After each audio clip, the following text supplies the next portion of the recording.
Esselamu Aleyküm ve Rahmetullahi ve Berekatuh. 32. Bab. Babu kavlillahi Teala. Allah Teala'nın bu ayeti hakkında babı. İnnemâ zâlikumuş şeytanu. İşte o şeytan ancak. İnnemâ ancak. Yuhavvifu evliyâeh. Yuhavvifu korkutur. Evliyâeh onun dostlarını. Havvefe yuhavvifu tehvif. Yani korkutmak. Havvefe. Fela tehafuhum. Şu halde onlara fela tehafuhum yani onlara korkmayın. Ve khafuni ve bana korkun. Yani benden korkun. İn kuntum mu'minin. Yani eğer iman etmiş kimseler iseniz. Yani diyor. İşte o şeytan ancak kendi dostlarını korkutur. Şu halde eğer iman etmiş kimseler iseniz onlardan korkmayın, benden korkun. Bu ayet Ali İmran'dan bir alıntıdır. Ve kavluhu ve onun sözü inneme ancak ya'muru mamur eder. İnneme ya'muru. İnneme ya'muru. Ancak mamur eder. Kim mamur eder? Neyi? Mesacidallahi. Mesacidallahi. Allah'ın mescitlerini. Mescidun. Teki mescid. Bir cami demek. Mesacid. Camiler demektir. Kim mamur eder? Men amene billahi. Yani Allah'a iman eden. Vel yevmil ahiri. Ve ahiret gününe. Yani ahiret gününe iman eden. Ve ekames salate. Ve namazı ikame etti. Yani namazı ikame eden. Ve atez zekate. Ve zekatı veren. Ve lem yakhşa. Ve lem yakhşa illallâhe. Yani ancak Allah'ı korkar. Yani Allah'tan başkasından korkmayan kimselerdir. El-ayet. Ayet. Ve kavluhu ve onun sözü. Ve minen nasi. Ve minen nasi. İnsan tek bir kişi için kullanılır. En-nasu yani insanlar çoğulu. İnsan, nas. Ve minen nasi ve insanlardan men yekulu yani söyleyen vardır. Men yekulu ne diyor? Âmennâ iman ettik biz billahi yani Allah'a iman ettik der.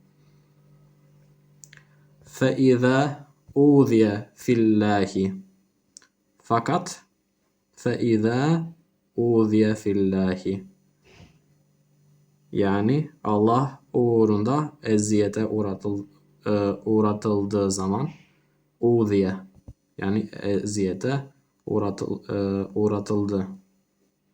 Fillahi yani Allah uğrunda. Ceale yani kıldı, yaptı. Fitneten nasi insanların fitnesini ke'azabillahi yani Allah'ın azabı gibi. Ke harfi varsa işte bu gibi olarak denilir. Yani anlamı vardır. Bütün ayeti okursak şöyle der. İnsanlardan kimi vardır ki Allah'a iman ettikler fakat Allah uğrunda eziyete uğratıldığı zaman insanların işkencesini Allah'ın azabı gibi tutar. Yani kılar. Ceale.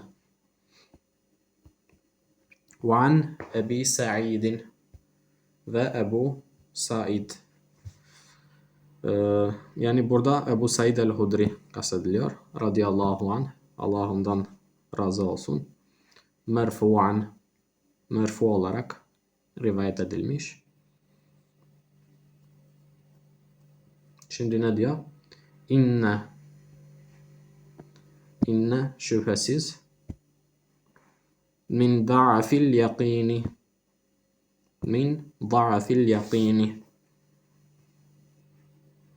yani yakinin zayıflığından inne şüphesiz min da'afil yakinin zayıflığından nedir?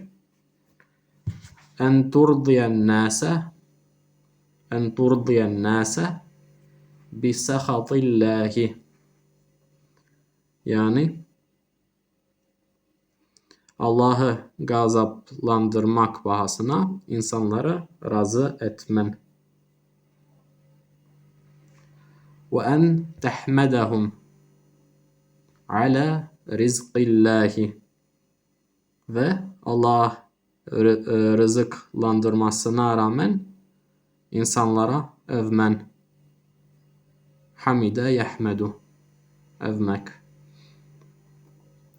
Ve en tezummehum ve en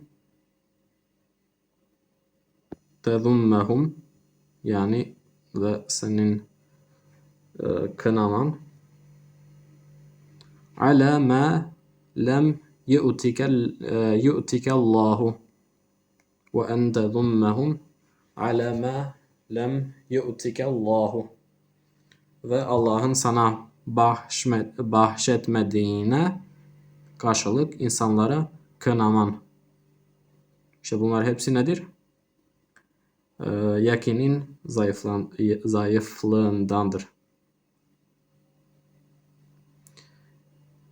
İnne şüphesiz rizkallahi Allah'ın rızkı muzafun ileyh burası. İnne rizkallahi la yecurruhu hirsu harisin yani Allah'ın rızkını ne hırs celbedebilir ne de ve la yerudduhu kerahatu karihin ne de hoşlanmazlık def edebilir. Hirs yani hırs. Haris yani hırslı olan kişi. La yecurruhu yani celb etmez.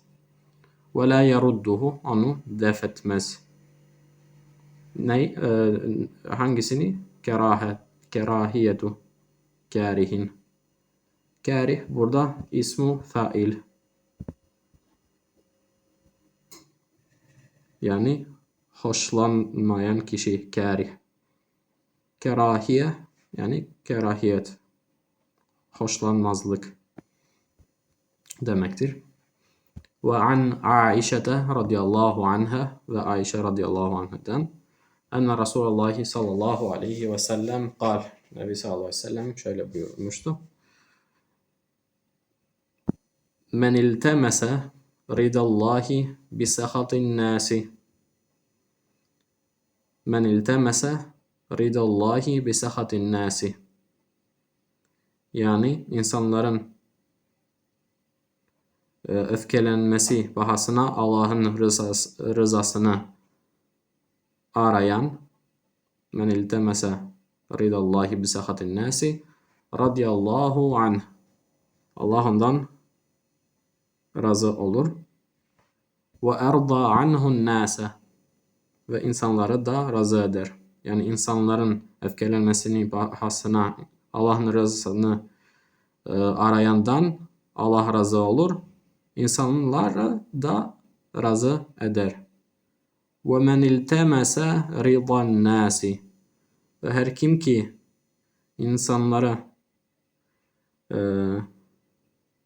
iltemese ridan nasi, yani her kim ki insanların rızasını ararsa men iltemese ridan nasi, ne ile? Bisehatillahi, Allah'ın gazabı bahasına insanların rızasını kazanmaya çalışırsa, sahitallahu aleyhi, Allah ona gazap eder. Ve eshate aleyhin nase, İnsanlara da ona öfkelendirir. Eshate yushitu. Ravahu İbn Hibban rivayet etti. Nerede? Fi sahihi. Onun sahihinde. Esselamu aleyküm ve rahmetullahi ve berekatuhu.